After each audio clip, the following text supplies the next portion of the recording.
যারা অল্প সময়ের মধ্যে ঝটপট মজাদার নাস্তা খুঁজেন, আশা করি আজকের রেসিপিটি তাদের অনেক উপকারে আসবে। হ্যালো ভিউয়ার্স, আসসালামু আলাইকুম। আজ আমি আপনাদের সাথে শেয়ার করব মুরগির বুকের মাংস দিয়ে কিভাবে ঝটপট নাস্তা তৈরি করবেন। তো এভাবে আপনারা যদি চিকেন ফ্রাই তৈরি করেন তাহলে দেখবেন যে ছোট বড় সবাই অনেক পছন্দ করবে, আর এটা বানাতে কিন্তু সময় লাগে খুব কম। তো চলুন ভিউয়ার্স, কীভাবে এই রেসিপিটি করতে হয় দেখে নেওয়া যাক।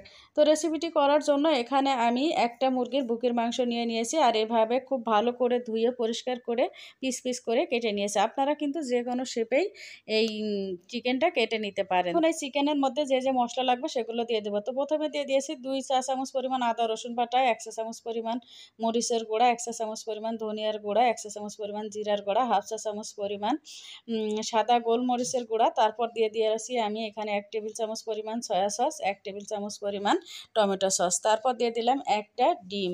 তারপর আমি এর মধ্যে দিয়ে দিচ্ছি 1/4 কাপ পরিমাণ বেসন। তবে আপনাদের হাতের কাছে বেসন না থাকলে আপনারা এখানে আটা ময়দাটাও দিয়ে নিতে পারেন। আর দিয়ে দিচ্ছি 2 টেবিল চামচ পরিমাণ কর্নফ্লাওয়ার। তারপর আমি এর মধ্যে দিয়ে দেবো স্বাদ মতো লবণ। তো এখানে প্রায় 1 চা চামচ পরিমাণ লবণ দিয়েছি। তো লবণটা একটু বুঝে আপনারা দিয়ে নেবেন আপনাদের টেস্ট অনুযায়ী। তো তারপর খুব ভালো করে এগুলোকে মিক্সড করে নেবেন। আর কর্নফ্লাওয়ার যদি না থাকে তবে আপনারা চালের গুঁড়া দিলেও হবে। তো সামান্য একটু চালের গুঁড়া দিয়ে দিবেন, তাহলে দেখবেন যে এই চিকেনটা অনেক বেশি মুচমুচে হবে। তো তারপর খুব ভালো করে মেখে নিতে হবে। তো খুব সুন্দর মতো মেখে নেওয়া হয়ে গেছে। তো আপনাদের হাতে সময় থাকলে কিন্তু আপনারা মেখে নেওয়ার পর 5-10 মিনিট রেখেও দিতে পারেন, তবে আমি সাথে সাথে ভেজে আপনাদেরকে দেখিয়ে দেব। তো এজন্য চুলার উপরে একটা ফ্রাই প্যান বসিয়ে তেল গরম করে নিয়েছি। এখন এই তেলের মধ্যে আমি একটা একটা করে চিকেনের পিস এভাবে দিয়ে নেব। তো কতগুলো দিয়ে নিয়েছি প্রথম ব্যাচে, তারপর আমি এগুলোকে চুলার আঁচটা মিডিয়ামে রেখে ভেজে নেব।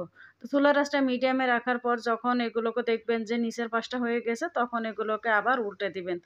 দিয়ে মিডিয়ামে থেকে জালটা আরেকটু কমিয়ে এগুলোকে একটু লালচে করে ভেজে নেবেন।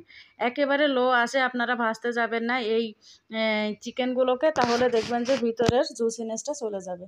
তো তারপর উল্টে পাল্টে অর্থাৎ মিডিয়ামে থেকে সামান্য একটু কম রেখে আপনারা ভেজে নেবেন। তারপর যখন এমন লালচে কালার হয়ে যাবে তখন এগুলোকে তেল থেকে উঠিয়ে নেবেন। আর এগুলো কিন্তু ভাজতে খুব বেশি সময় লাগে না, 5 থেকে 7 মিনিটের মধ্যেই প্রত্যেক ব্যাচ ভাজা হয়ে যায়। তো আমার প্রথম ব্যাচটা ভেজে নেওয়া হয়ে গেছে। এখন আমি আবার যে যতগুলো আছে সেগুলোকে ভেজে নেব।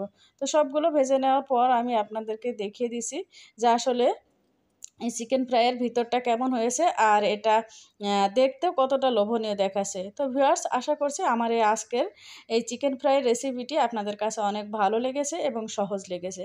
তো ভালো লেগে থাকলে চ্যানেলটিকে সাবস্ক্রাইব করে পাশেই থাকবেন। আর সবাই অনেক ভালো থাকবেন, সুস্থ থাকবেন। তো দেখেন ভিউয়ার্স, দেখতে কতটা সুন্দর দেখাচ্ছে।